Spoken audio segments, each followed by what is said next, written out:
Assalamualaikum warahmatullahi wabarakatuh.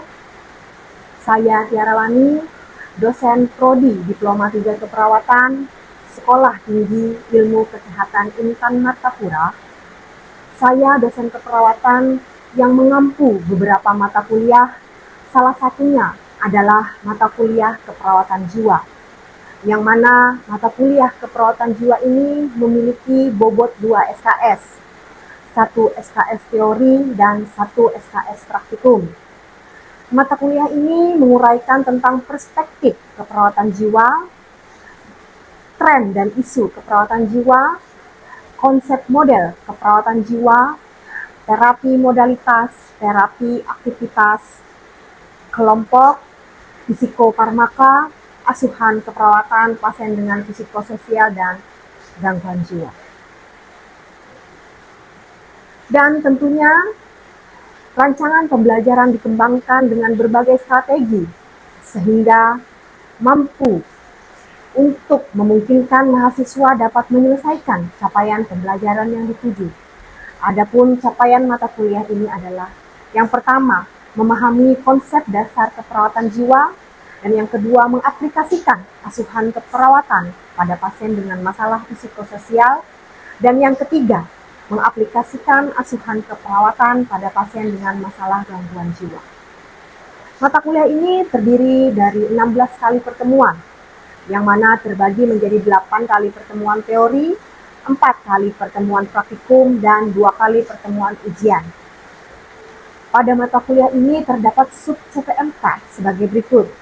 Pertama, mahasiswa mampu mendeskripsikan konsep dasar keperawatan jiwa, tren dan isu keperawatan jiwa, mampu mengaplikasikan asuhan keperawatan pada pasien dengan masalah psikososial, ansietas, gangguan citra tubuh, dan kehilangan.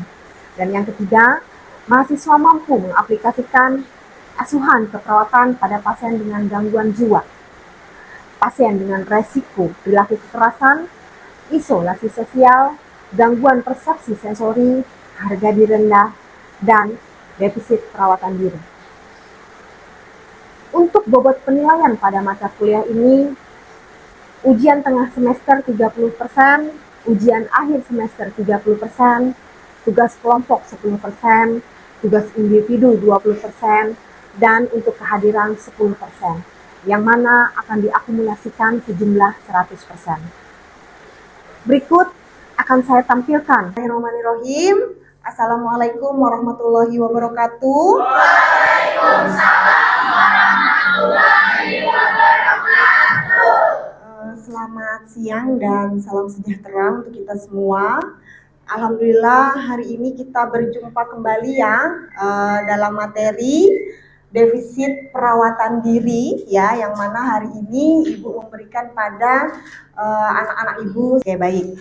Untuk capaian pembelajaran yang akan diberikan pada mahasiswa pada hari ini, yang pertama adalah mahasiswa mampu memahami defisit perawatan diri ya, kemudian mahasiswa juga mampu mengetahui terkait jenis-jenis perawatan diri.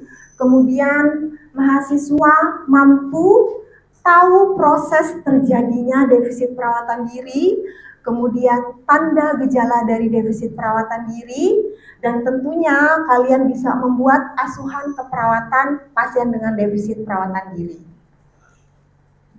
Oke, yang pertama untuk definisi. Definisi untuk defisit perawatan diri adalah menurut dari SDKI, defisit perawatan diri adalah seseorang yang tidak mampu melakukan dan menyelesaikan aktivitas perawatan dirinya secara mandiri. Ya, jadi ketika seseorang tidak mampu melakukan perawatan dirinya, itu berarti bisa dikatakan bahwa dia defisit perawatan diri. Oke, untuk defisit perawatan diri ini terbagi menjadi 4 ya. Yang pertama adalah defisit perawatan diri mandi atau kebersihan, dan yang kedua adalah defisit perawatan diri berpakaian atau berhias. Kemudian yang ketiga adalah perawatan diri makan, dan yang terakhir adalah toileting. Ya, untuk defisit perawatan diri mandi atau kebersihan ya, seseorang dikatakan defisit perawatan diri atau tidak mampu merawat dirinya terkait mandi adalah tidak mau mandi, malas mandi ya, atau dia mandi tapi tidak bersih. Ya, seperti itu ya. Oke. Kemudian yang kedua adalah defisit perawatan diri, berpakaian dan berhias. Ya, seseorang dikatakan tidak mampu atau defisit perawatan diri dalam berpakaian, misalkan contohnya nih, menggunakan pakaian yang tidak sesuai. Ya, kemudian misalkan lagi mengancing bajunya tidak sesuai, ya, atau mengancing bajunya tidak sesuai dengan pasangannya, ya. Kemudian berhias. Untuk berhias ini terbagi menjadi dua, laki-laki dan perempuan. Kalau defisit perawatan diri berhias pada laki-laki, contohnya rambut, betul. Ya, laki-laki dianggap defisit atau tidak mampu berhias ketika dia tidak bisa menyisir rambutnya. Ya, atau rambutnya berantakan. Oke. Kalau perempuan kira-kira apa? Berdandan, berhias. Karena kita dituntut juga untuk cantik ya. Oke. Dalam artian di sini perawatan diri berhiasnya adalah misalkan menggunakan bedaknya berarti harus seluruh wajah. Ya, sama rata, tidak hanya sebelah kiri saja, tidak hanya sebelah kanan saja. Begitu ya. Kalau laki-laki tidak mampu menyisir rambutnya dengan benar, bisa dikatakan defisit perawatan diri berhias. Perempuan pakai pupurnya cemong ya, tidak rata kiri kanan atau tidak keseluruhan, bisa dikatakan dia defisit perawatan diri berhias. Oke. Kemudian makan, defisit perawatan diri makan. Kira-kira ada yang tahu tidak defisit perawatan diri makan? Tidak mau makan, ya, malas makan, atau misalkan seseorang yang ketidakmampuan secara fisik, orang sakit, ya, sehingga kebutuhan makannya itu harus dibantu oleh keluarga. Itu bisa kita angkat adalah defisit perawatan diri makan. Kemudian toileting nih. Toileting kira-kira apa seseorang dikatakan defisit perawatan diri toileting?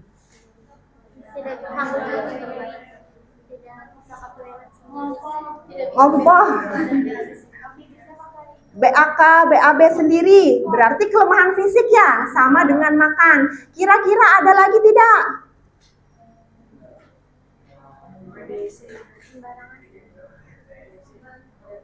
Dibantu tadi sudah. Kemudian adalah ketika seseorang tidak BAK, BAB pada tempatnya. Misalkan mau BAK, bukan ke toilet tapi ke kamar mandi, ya kan? Tersendiri kan? Toilet, BAK, BAB ke toilet. Oke. Kemudian ini penyebab dari defisit perawatan diri, ya. Untuk defisit perawatan diri, sudah Ibu sampaikan bisa kelemahan fisik atau gangguan mental.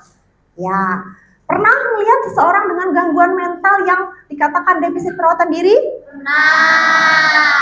Oke, di sini dikatakan menurut SDKI, seseorang atau penyebab dari defisit perawatan diri itu adalah diantaranya gangguan muskuloskeletal, ya.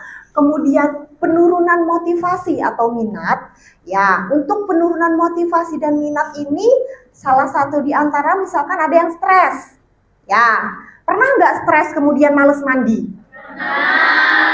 Kira-kira bisa dikatakan defisit tidak? Bisa.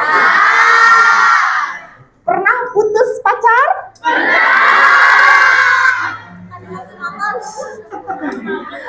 Kemudian tidak mau mandi? Tidak mandi berapa hari? 1 minggu? 2 hari? Berarti seorang yang tidak mau atau tidak mampu melakukan perawatan dirinya, salah satunya mandi, berarti dia bisa kita angkat diagnosanya adalah defisit perawatan diri mandi. Ya, oke. Kemudian kelemahan Ya, kelemahan tadi adalah salah satunya adalah gangguan fisik yang terbaring lemah di rumah sakit sehingga kemampuan mandirinya untuk beraktivitas perawatan dirinya itu tidak mampu dilakukan sendiri. Oke, sampai sini ada pertanyaan? Belum? Nah, oke, ini adalah faktor predisposisinya. Faktor predisposisi seseorang dikatakan defisit perawatan diri yang pertama adalah secara biologis, kemudian psikologis dan sosial budaya. Ya, untuk biologis kira-kira faktor predisposisinya apa, Baiti?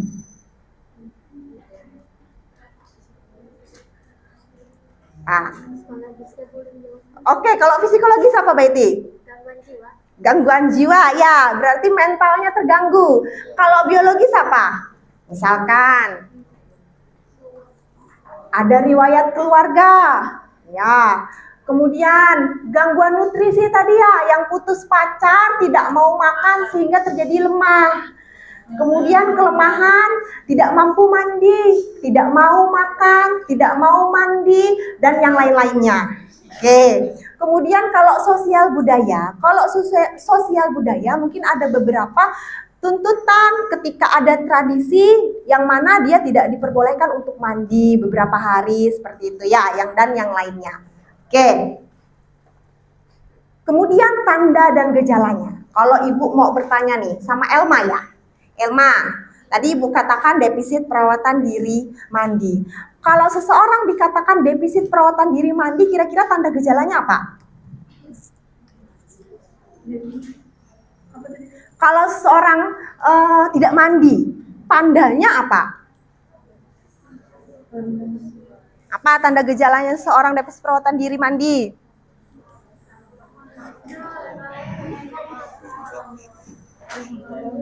Apa, Neng? Malas mandi. Tanda gejalanya.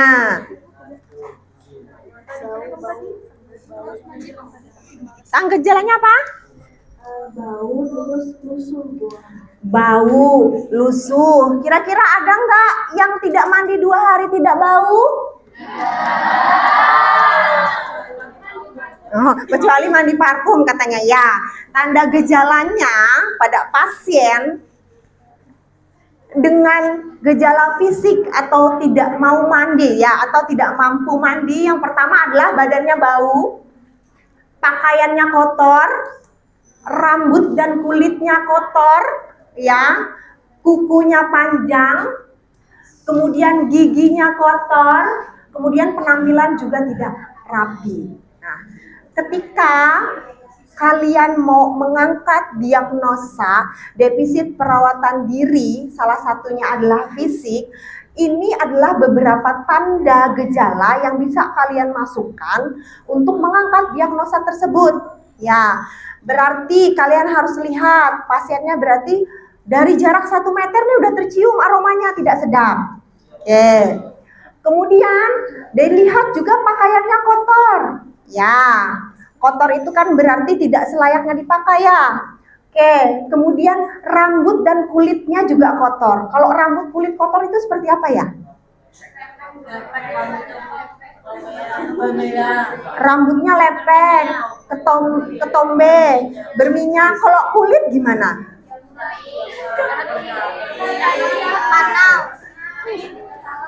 Kering, kusam, bersisik ya. Nah, itu adalah salah satu tandanya dia bisa dikatakan defisit perawatan diri. Kemudian giginya kotor ya. Kemudian penampilan juga tidak rapi. Ya, kalau penampilan tidak rapi itu berarti acak-acakan ya. Bajunya, rambutnya. Nah, Baiti mengatakan compang-camping seperti itu ya. Oke, ini secara fisik.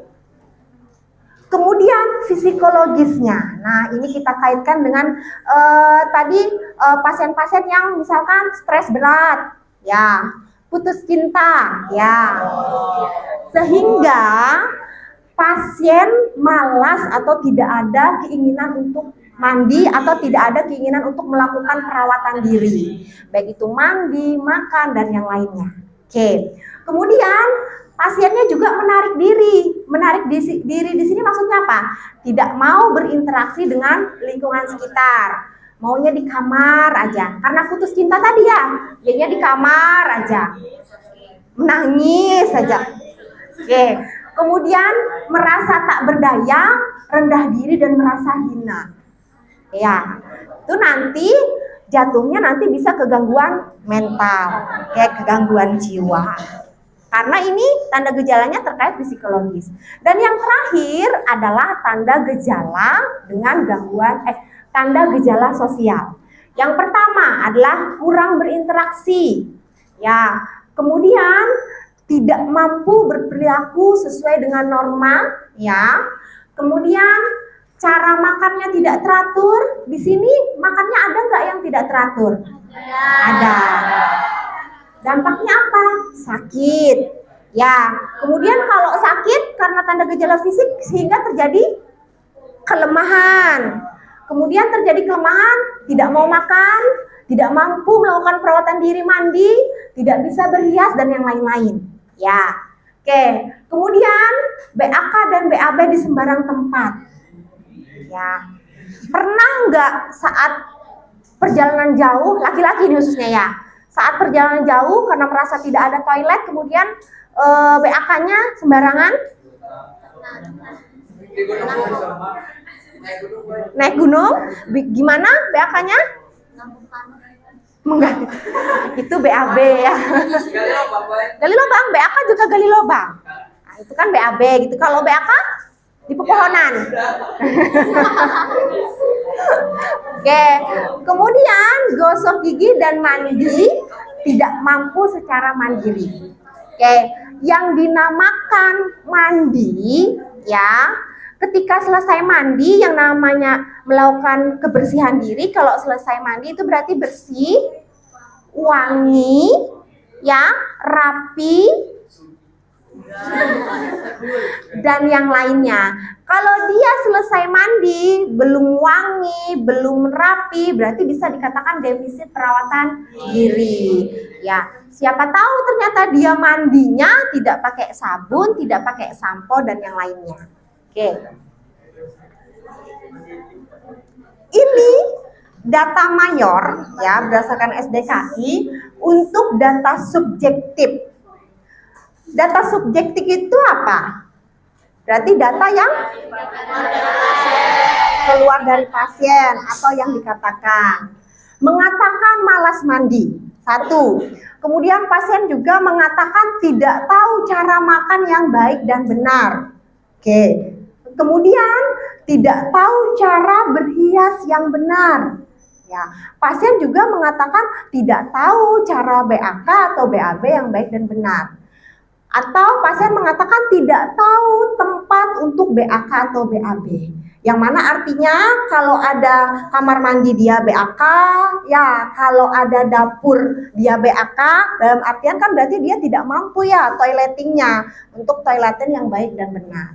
Oke, kemudian untuk objektifnya ya sama seperti yang Ibu sampaikan untuk terkait tanda dan gejalanya tadi. Ya. Oke.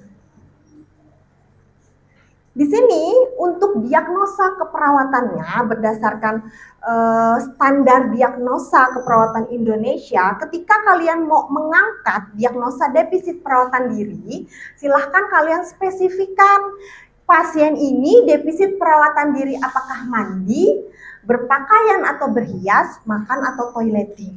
Ya, jadi misalkan pasiennya ini dengan gangguannya adalah defisit perawatan diri mandi, berarti kalian memasukkan diagnosa pada asuhan keperawatan kalian berarti adalah defisit perawatan diri ×2 mandi. Oke, Agus, masih ingat nggak dalam membuat asuhan keperawatan ada 5 hal yang harus semuanya dilakukan? Apa aja? 1.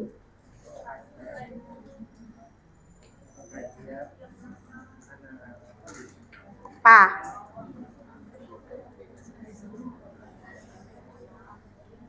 Pengkajian, Sami, apa Sami? Pengkajian, Diagnosa, intervensi, implementasi, evaluasi. Evaluasi 5 ya.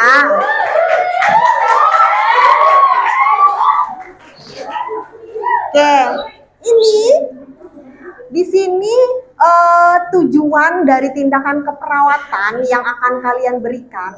Ketika kalian mau memberikan asuhan keperawatan pada pasien dengan defisit perawatan diri, diantaranya tujuannya adalah satu, pasien itu mampu melaksanakan kebersihan dirinya sendiri.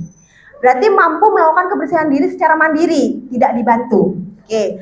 Yang kedua adalah pasien mampu berdandan atau berhias. Mampu untuk berpakaian, ya berarti kalau perempuan mampu menggunakan bedak, laki-laki mampu berarti bersisir rapi, dan seterusnya. Ya. Kemudian tujuan tindakan keperawatan selanjutnya adalah pasien mampu melakukan makan dengan baik. Ya, sebelum makan cuci tangan, setelah makan cuci tangan, bisa menyiapkan sendiri, bisa makan sendiri tanpa dibantu oleh orang lain atau keluarga. Oke, selanjutnya adalah di sini Ibu menyertakan strategi pelaksanaan bagaimana cara kalian memberikan atau intervensi atau tindakan keperawatan pada pasien dengan defisit perawatan diri. Ya, di sini ada terbagi menjadi 4 strategi pelaksanaan. Ini yang pertama adalah kalian harus menjelaskan apa sih pentingnya kebersihan diri. Ya, jadi pada pasien-pasien dengan defisit perawatan diri, khususnya kebersihan, kalian harus menjelaskan dulu apa sih pentingnya kebersihan diri. Ya, kalian sampaikan positifnya apa atau keuntungannya apa ketika diri ini bersih gitu ya. Kemudian kekurangannya apa ketika ketika pasien tidak mandi, kotor, bau dan yang lain-lain, itu harus kalian sampaikan. Ya. Kemudian berikutnya adalah pasien mempraktekkan cara kebersihan diri.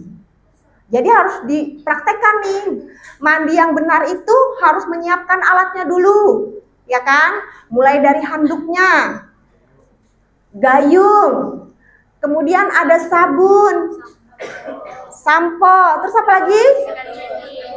Sikat gigi, air tentu pastinya ya. Nah, hal-hal tersebut berarti harus tahu mereka dan mereka mampu mempraktekannya. Ya, itu untuk SP1. Dan jangan lupa kegiatan itu harus kalian masukkan ke dalam jadwal kegiatan harian. Berarti kalau masuk ke dalam kegiatan jadwal harian, berarti mandinya sehari berapa kali?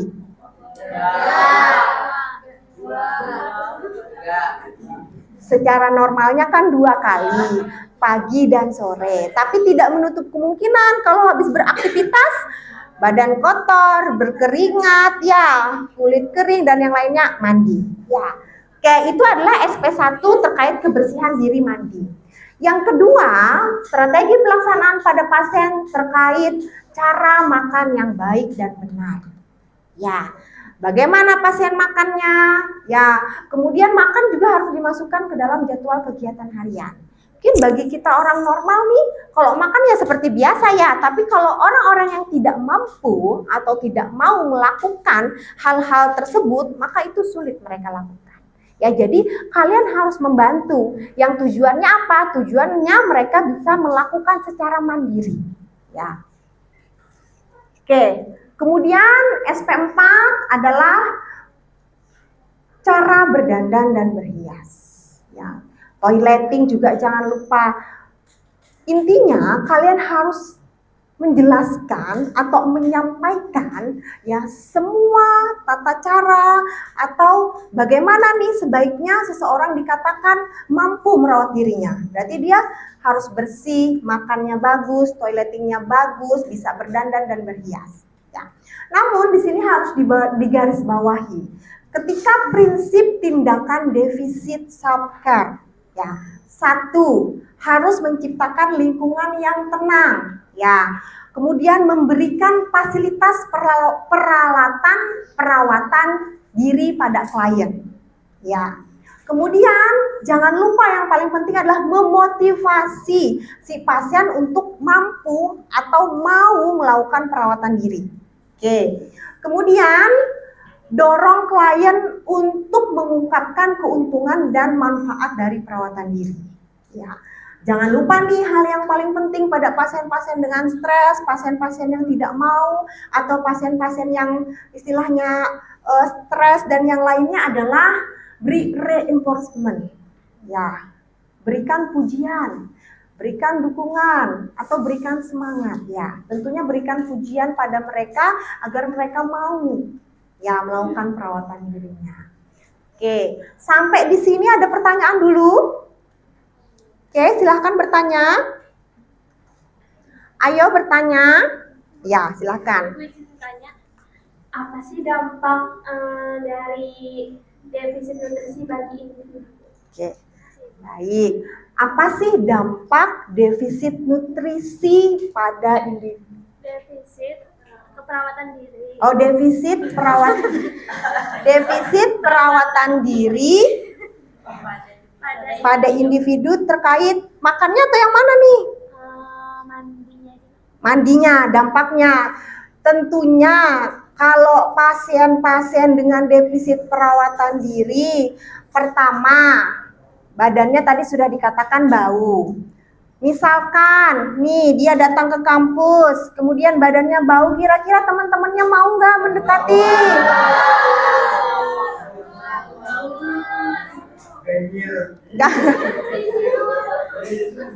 Kemudian yang paling penting ketika seorang terjadi defisit perawatan diri, khususnya mandi, selain bau, mungkin saja terjadi penyakit-penyakit. Contohnya salah satunya adalah penyakit kulit, ya kan?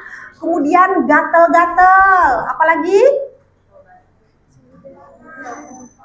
jamur dan yang lainnya. Itu untuk kulit. Untuk rambut mungkin kutu, ketombe, ya kan, dan yang lain-lainnya. Oke. Kemudian ada pertanyaan lagi? Oke, silakan. Mau nanya Bu, kalau faktor ekonomi itu kan dapat mempengaruhi penyebab dari munculnya defisit perawatan diri ini apa? Oke.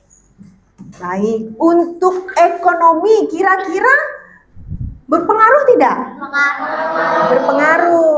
Ya, jadi faktor ekonomi juga sebagai salah satu faktor kenapa seseorang itu bisa terjadi defisit perawatan diri. Salah satunya adalah mandi atau kebersihan dirinya. Ya, mungkin dia tidak mampu menggunakan pakaian yang seharusnya satu kali pakai, sehingga dia menggunakan pakaian yang berkali-kali. Kemudian mungkin terkait ekonomi, dia tidak mampu untuk membeli sabun, sampo, dan yang lain-lain. Sehingga ketika dia mandi cukup menggunakan air. Tujuannya hanya untuk menyegarkan diri. Padahal definisi dari mandi adalah menggunakan sabun, sampo, dan yang lainnya. Oke, baik. Sepertinya apa yang Ibu sampaikan pada hari ini sudah tersampaikan semua terkait capaian yang harus Ibu sampaikan, terkait definisi, jenis-jenis, sampai bagaimana kalian harus membuat asuhan keperawatan pada pasien dengan defisit perawatan diri. Baik, Ibu cukupkan sampai di sini. Mohon maaf jika ada salah kata. Semoga ilmu yang Ibu berikan pada hari ini bermanfaat. Ibu tutup dengan wassalamualaikum warahmatullahi wabarakatuh.